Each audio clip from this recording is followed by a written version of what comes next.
name's Colin Anderson. My role on this project is site supervisor, and we're actually dismantling GE lighting.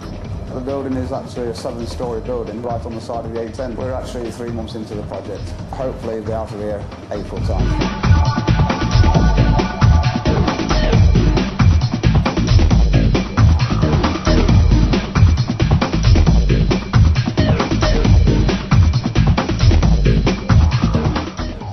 Fantastic bit of kits we've got out there.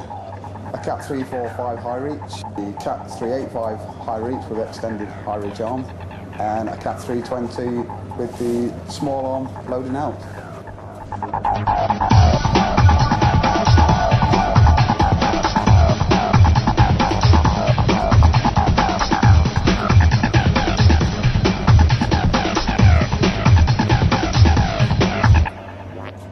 My name is Andrew. I work for Armac Demolition. I'm the 345 high reach driver, and my role here is to dismantle the high buildings safely and efficiently.